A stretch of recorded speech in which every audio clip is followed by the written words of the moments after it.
It is the ultimate in kind of bullying, actually, by the state to expect any nationals to just accept that they are no longer the majority in their own country. Katie Hopkins reveals what Keir Starmer didn't want public, just as everyone suspected. You're not going to believe what Katie Hopkins just said. Because in a new video that's already causing ripples across British politics, she didn't just comment, she called out. And the name at the center of it all? Keir Starmer.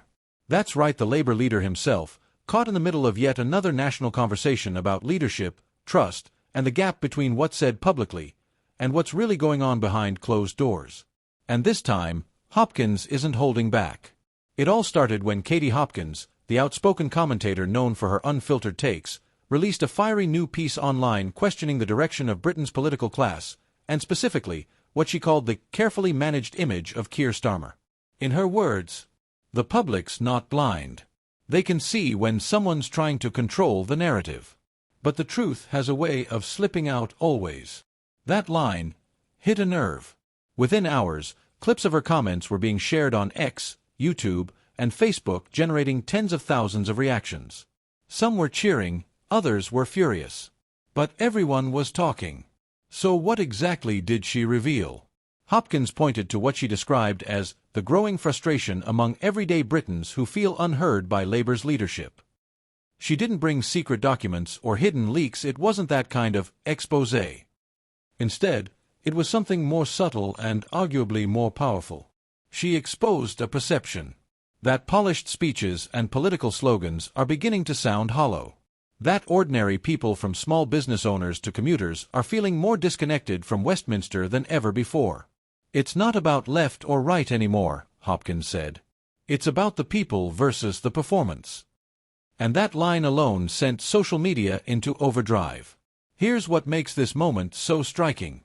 Katie Hopkins has always been divisive, no question. But in this instance, even some of her critics admitted she touched on something real. One political writer from The Telegraph noted, "Hopkins may exaggerate for effect, but her core argument resonates with a growing number of voters who feel politically homeless." And that's what makes Keir Starmer's situation so complex right now. He's been working hard to rebuild Labour's image, distancing himself from past controversies, positioning himself as calm, capable, and serious. But in doing so, he's also facing new criticism that he's become too controlled, too polished, too predictable. And Hopkins seized on that perception perfectly. She accused the Labour frontbench of playing it safe, saying Britain doesn't need another politician reading from a script, but a leader who's unafraid to face uncomfortable truths. Let's be honest, this isn't the first time Keir Starmer's authenticity has been questioned. Over the past few months, there's been growing debate about whether the Labour Party's message is connecting emotionally with voters. Yes, Starmer's approval ratings have improved compared to previous years, but the energy, that spark that wins elections, feels uncertain. And that's exactly what Hopkins tapped into, that quiet feeling many people have but rarely voice out loud. She said, "People are tired of political theater. They want real conviction, not rehearsed compassion." That's a harsh line, but it landed. Because in the digital age, where every word is analyzed, where every expression is clipped and replayed, politicians can't just be right, they have to feel real. Public reaction was immediate and polarized. Supporters of Hopkins flooded the comments section. She's saying what everyone else is too scared to say. Finally, someone's calling out the obvious: we're being managed, not represented. But critics pushed back just as hard. Hopkins thrives on controversy. This is nothing more than performance. Starmer's doing his job with integrity. That's not something to attack. And yet, even amid the outrage, a deeper question kept surfacing. Why does this conversation keep coming back? Why, no matter how many press conferences, policies, or promises are made, does Keir Starmer still struggle to shake off this image of distance, of being, somehow, disconnected from the very people he wants to lead? Political analysts weighed in too. One commentator on GB News noted, "Hopkins didn't reveal a scandal, she revealed a sentiment." And in politics, that can be far more damaging. Because when people feel something, when they sense a lack of authenticity, it sticks longer than any headline. And right now, Starmer's biggest challenge isn't from the opposition benches. It's from perception. from the growing sense that politics has become a performance carefully scripted, risk-free, emotionless. That's what Hopkins exposed. Not a secret document. Not a leak. But a mirror held up to the establishment. Of course, labor sources pushed back, defending Starmer's leadership as steady and principled. One insider reportedly told a journalist, "You don't need drama to deliver change. Keir's not playing to the crowd, he's focused on getting Britain back on track."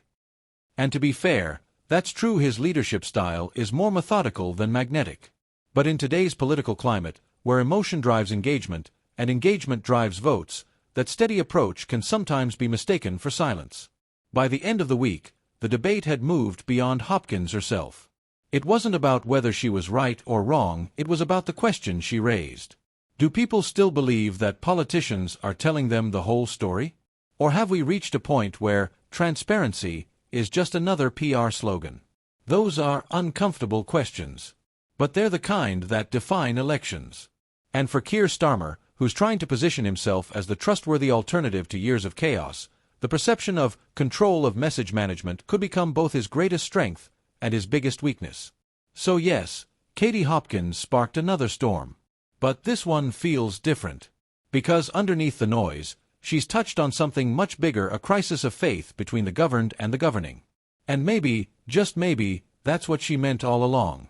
The truth she exposed isn't hidden in a file or a secret plan. It's out in the open, in plain sight, in how people feel about power, truth, and leadership today. And as this story keeps unfolding, one question remains. If this is just the beginning, how much deeper does it go?